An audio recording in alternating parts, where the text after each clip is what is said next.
నమస్తే, welcome to #you. నేను మీ రాజేష్. ప్రస్తుతం జాతీయ స్థాయిలో రాజకీయాలని వాస్తవానికి శాసిస్తున్నటువంటి వ్యక్తులు మోదీ, అమిత్ షా అయితే ఖచ్చితంగా శాసిస్తున్నటువంటి పార్టీ బీజేపీ అని చెప్పుకోవాలి. సో అది పెద్దగా రహస్యమైనటువంటి విషయం ఏమి కాదు. ఎందుకంటే గత కొంతకాలంగా మూడోసారి మోదీ అధికారంలోకి కూడా వచ్చినటువంటి సంగతి. ఒకప్పుడు దేశాన్ని వెళ్ళినటువంటి కాంగ్రెస్ పార్టీ నాయకత్వ సమస్య తీవ్రంగా ఎదుర్కొన్నటువంటి నేపథ్యంలో మూస రాజకీయాలకు కొంచెం వాళ్ళు అదే పద్ధతులకు అనుసంభించి కాలక్షేపం చేస్తుండడంతో జాతీయ స్థాయిలో రాణించలేకపోతుంది అనేది కూడా జగమెరిగినటువంటి సత్యం. మరోవైపు వాళ్ళు కొంత సీనియర్లు పట్టుకొని ఊటం కూడా కొంత వాళ్ళకి మైనస్గా మారుతోంది. ఈ రెండు జాతీయ పార్టీలు గుజరాత్, మహారాష్ట్ర, యూపీ, కేరళ, కర్ణాటక, తెలంగాణ వంటి కొన్ని రాష్ట్రాల్లో బలంగా ఉన్నప్పటికీ మిగిలినటువంటి రాష్ట్రాల్లో ప్రాంతీయ పార్టీలతో పైచేయిగా ఉంటుంది. కాబట్టి కాంగ్రెస్, బీజేపీ రెండు వాటిని కూడా కలుపుకొని ముందుకు సాగాల్సి వస్తుంది. సో ఇప్పుడు బీఆర్ఎస్, వైఎస్ఆర్సీపీ, డిఎంకే, ఆమ్ ఆద్మీ, తృణమూల్ కాంగ్రెస్ వంటి మరికొన్ని ప్రాంతీయ పార్టీలు కాంగ్రెస్, బీజేపీలకు దూరంగా ఉంటూ కొంత తగిన అవకాశం కోసం ఎదురు చూస్తూ ఉన్నటువంటి నేపథ్యం.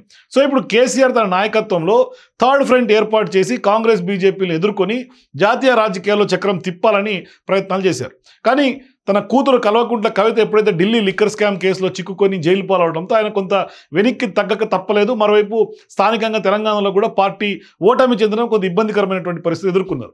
సో కనుక ఇటువంటి అన్నీ కూడా పార్టీలు చేతులు కలిపేందుకు జనాభా ప్రాతిపదికన లోక్సభ నియోజకవర్గాల పునర్విభజన చేయాలని కేంద్రం ప్రతిపాదన ఓ మంచి అవకాశంగా కనిపించడం సహజం. సో ఇప్పుడు తమిళనాడు సీఎం స్టాలిన్ అధ్యక్షతన చెన్నైలో తాజాగా నిర్వహిస్తున్నటువంటి సమావేశంలో పాల్గొనేందుకు తెలంగాణ సీఎం రేవంత్ రెడ్డి, బీఆర్ఎస్ తరఫున కేటీఆర్ ఇద్దరు కూడా హాజరయ్యారు. ఆ ఇద్దరు తరఫున టీమ్స్ కూడా హాజరయ్యాయి.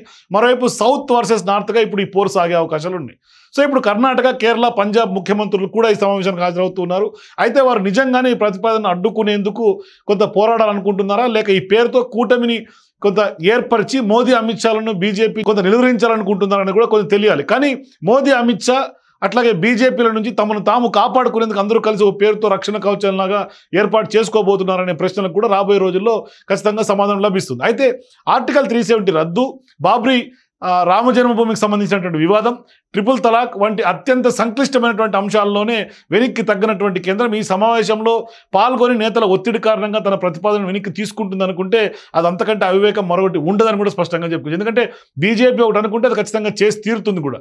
కానీ ఈ సమావేశం తదనంతర పరిణామాల కారణంగా ఎప్పటికైనా కేరళ, తమిళనాడు రాష్ట్రాల్లో అధికారంలోకి రావాలని బీజేపీ ప్రయత్నాలకు తీవ్ర ఆటంకం ఏర్పడుతుంది.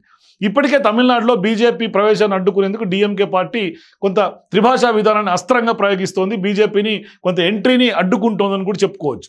సో ఇప్పుడు ఈ అస్త్రాన్ని ప్రయోగిస్తుంది కనుక ఇప్పుడు బీజేపీ కూడా దీనికి ప్రతివ్యూహం అమలు చేయక తప్పదు. సో ఇప్పుడు డిఎంకేపై కేంద్రం ప్రయోగించబోయే ఆ అస్త్రం పేరు కొంత బహుశా ఏపీ ఉప ముఖ్యమంత్రి పవన్ కళ్యాణ్ సనాతన ధర్మం కావచ్చని కూడా కొందరు విశ్లేషకులు ఇప్పుడే అభిప్రాయపడుతున్నారు. సో ఇప్పుడు ఈ అంశంలో కేంద్ర రాష్ట్రాల మధ్య అలాగే బీజేపీ ఏతర పార్టీల మధ్య యుద్ధం ఆరంభమయ్యే అవకాశం స్పష్టంగా కనిపిస్తోంది. సో ఇప్పుడు తమిళనాడు సీఎం స్టాలిన్ ఈ యుద్ధానికి నాయకత్వం శ్రీకారం చుట్టారు. కాబట్టి కేసీఆర్ ఛేదించలేని జాతీయ లక్ష్యాన్ని స్టాలిన్ ఛేదించగలరా అనే చర్చ కూడా ఇప్పుడు జాతీయ స్థాయిలో జరుగుతోంది.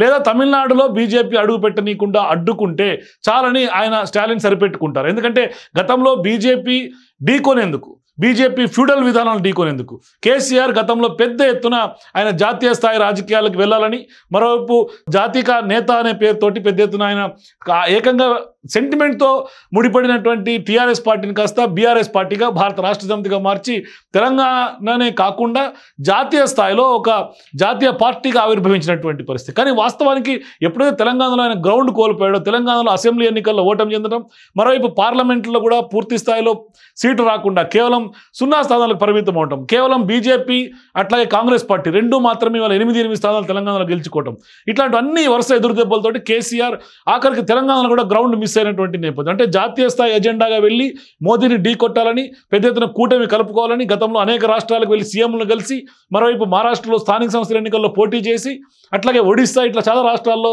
కీ రోల్ పోషించాలి, మరోవైపు జాతీయ స్థాయిలో బీజేపీని గద్దె దింపి ఢీ కొట్టాలి అనే ఒక జాతీయ స్థాయి నేత హోదాలో ముందుకు వెళ్ళినప్పటికీ, పేరు మార్చుకొని పార్టీగా కొంత అవతరించినప్పటికీ సక్సెస్ కాలేకపోయారు కేసీఆర్. సో ఆయన జాతీయ స్థాయి ఎజెండా ఎంత తీవ్రంగా తీసుకెళ్ళినా, బలంగా వెళ్ళినా, పంజాబ్లో రైతులకు అక్కడ ఇబ్బందులు పడినటువంటి రైతులకు డబ్బులు, చెక్కులు పంపిణీ చేసినా కూడా అది పెద్దగా బెనిఫిట్స్ చూపించాలి. మరి ఇట్లాంటి సందర్భాల్లో ఇప్పుడు కేసీఆర్ కొంత జాతీయ స్థాయిలో వెళ్ళాలని మిస్ఫైర్ అయ్యారు. ఆయన ఆఖరికి తెలంగాణలో కూడా గ్రౌండ్ కోల్పోయారు. ఇప్పుడు స్టాలిన్ కేవలం బీజేపీ ఏదైతే డీలిమిటేషన్ ఎజెండాతో పెద్ద ఎత్తున అందరినీ కలుపుకొని సౌత్లో ఉన్నటువంటి పార్టీలు, మరోవైపు కొంత ఐడియాలజికల్ అన్నీ ఉన్నటువంటి పార్టీలన్నింటినీ కూడా కలుపుకొని ఇవాళ మోదీ అమిత్ షా మీదకి ఒక రకంగా యుద్ధంలాగా ముందుకెళ్తున్నటువంటి తరుణంలో మరి మోదీని, బీజేపీని అమిత్ షా నిలువరించగలుగుతారా, లేదంటే స్టాలిన్ జాతీయ స్థాయి రాజకీయాల్లో కొంత కీలక నేతగా ఎదుగుతాడా, ఒక పెద్ద కూటమి కట్టే అవకాశాలు ఉన్నాయా, లేదంటే ఇప్పుడు తమిళనాడులో బీజేపీ ఎట్లాగూ ఎన్టీని అడ్డుకుంటున్నారు కాబట్టి భవిష్యత్తులో అదే మెయిన్ గోల్గా కనిపించి నెక్స్ట్ భవిష్యత్ ఎన్నికలు దృష్ట్యా పెట్టుకొని స్టాలిన్ మరొకసారి తమిళనాడులో కొంత గ్రౌండ్ బలంగా చేసుకోబోతున్నారు. మొత్తం మీద కేసీఆర్ చేయలేని పని స్టాలిన్ చేసే అవకాశాలు ఉన్నట్టుగా రాజకీయ నిపుణులైతే భావిస్తున్నారు. మీరు కూడా కేసీఆర్ గురి తప్పింది, ఖచ్చితంగా స్టాలిన్ సక్సెస్ సాధిస్తారని మీకు అనిపిస్తే మీ అభిప్రాయాల కింద కామెంట్స్ రూపంలో తెలియజేయండి. For more videos please watch #.